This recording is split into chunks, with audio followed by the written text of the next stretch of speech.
Okay, I'm back, and we're going to squish the tangerines. I put the tangerines in the bowl. We're going to make a little cut on the, we're going to make a little rip. You're going to give them a potato masher, and what you're going to do is you're going to stick the handle up through here, and then by having the plastic over it, you can do this also with pomegranates, is when you squish it, then you're not getting the juice all over yourself. Let's sit over there for a minute. Let's squish these up really good.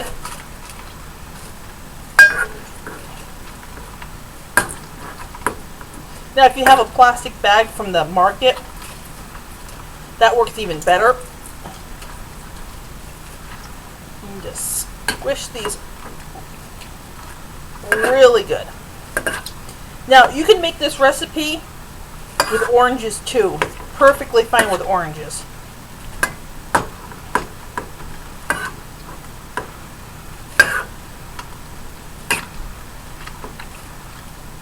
Okay, so that in the sink. Get your bowl, get your sieve, put it in, all of it. Mess. This has flour on it, but it's okay. It's all going to go in the same. It's going to go in the flour anyway. So squeeze that as best you can. As much juice out of this as you can.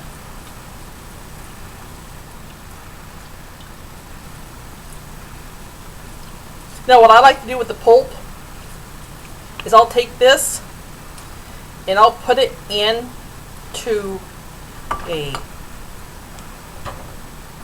glass like this. Let's make sure we have 5 tablespoons first. So let's count this out.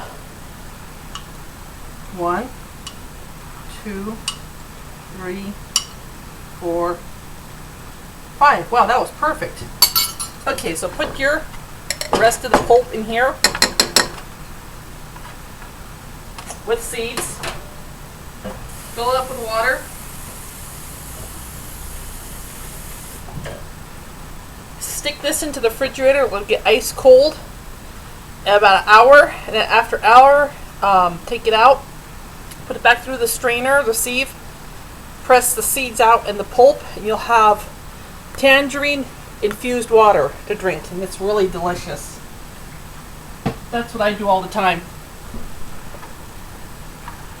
So let's get back over to our concoction that needs to be mixed up, and voila, I got a spatula back. So thanks to my hubby, just went and got me one. The simple things in life.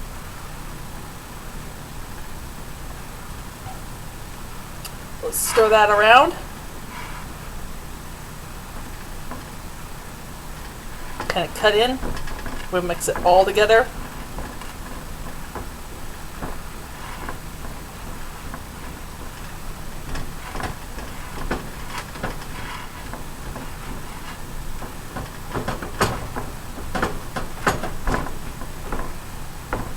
Just keep on mixing it, cutting it in until all of that flour on the bottom is incorporated.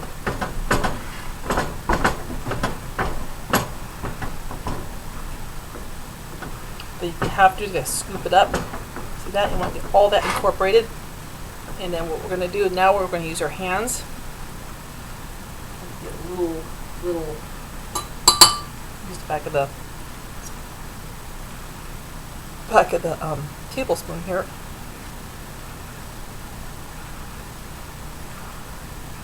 All that off, and then what we're going to do is we're going to put a little bit of flour on top. Perfectly fine, just sprinkle it right on top. And then if you watch my tortilla video, you're going to press it down all the way around the edges. If it sticks to your finger, that's okay. Press it down all the way around, and then what we're going to do is we're going to pull it, push it down, pull it up, push it down, pull it up, push it down, pull it up, push it down.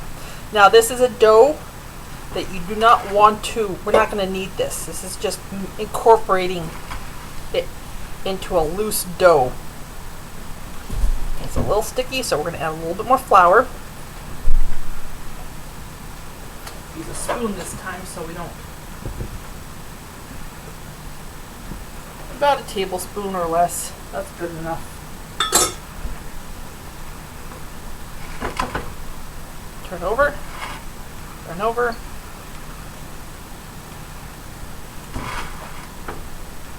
Okay, well, let's do this right now. We're going to take this out. Get a little bit more flour, which I just have right here. Put it out on the cutting board. And we're going to dump this right on the cutting board. Take anything out that you need to. Okay, we're going to gather this up.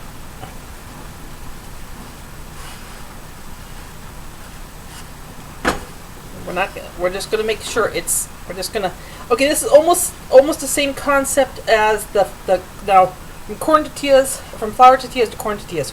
We want to compact this. We're not, how would you say, kneading it. We're compacting it. Just keep on compacting it. We're trying to make sure all of that now. We have some residual right here that we're not going to use. This will happen, but we want that flakiness. So this is gonna happen. This is okay. Pick it up, take that over. There's a few big pieces you want to put in there. So now what we're gonna do is we're gonna flatten it out, and you can see the butter. See, since you do it like that, you can see the butter chunks in there that I didn't get. That's good. So what we're gonna do is we're gonna flatten this out the best we can, and use your hand as a measuring guide. That much that way, that much that way. So just keep on pressing it out. So measure it. If it goes a little bit over, a little bit under, it's okay, because everyone has different hand size. Now we're going to square it up. So make it look like a square. And let's not forget about I'm going to wash my hands now, because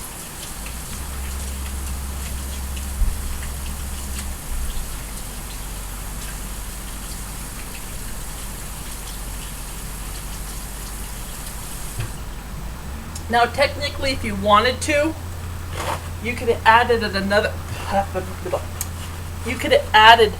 tablespoon of liquid, and you could have mopped this up into here. That's okay. If you get this, that's okay too. That's part of cooking. Sometimes it works, sometimes it doesn't. And sometimes you need a knife, and hey, there it is right in front of me. Okay, so baking tray. Ta-da! Baking spray. Ta-da! Over here. Spray it down about 1 inch away, all the way across. If you don't have baking spray, just use butter. Take the butter and just rub it all over the place. So put this in the sink. Boy, I got some dishes to do now.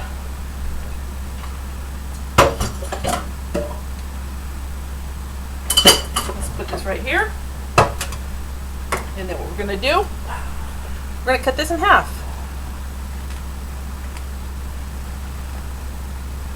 Get a little sticky. Take your knife, maybe put it to the flour. Make sure that you didn't use. Okay, coat it. Then we're going to cut it in half this way. I notice if I keep a moving action like this, kind of do that, it doesn't stick as much. So now we're going to cut these in half. So slide, slide, slide,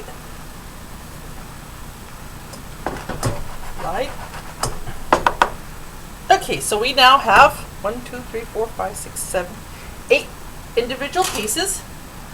Very carefully pick them up, put them on the tray. We're going to cook these at 425 for about 12 minutes. And key point is to always watch them. keep your eye on the food in the oven, because everyone makes these. You're going to make these a different size than I make them. And you see the butter chunks in here? There's one, there's one. You won't get that doing a... Actually, what I'm going to do is let's see if I can get all these on here. Space them evenly, because they're going to spread out because of the thing. Let's see. You know, I'm not really concerned if a few of them touch. They're still going to be good either way. And this one needs a little help, so if they're really crumbly, just use a spatula. Little spatula, put them under. Okay, let's set our timer to 4:25. Make sure our timer isn't going over. Okay, so I will see you back here in about 12 or less minutes. And orange scones are coming out of the oven pretty soon. Okay, I'll see you in a few.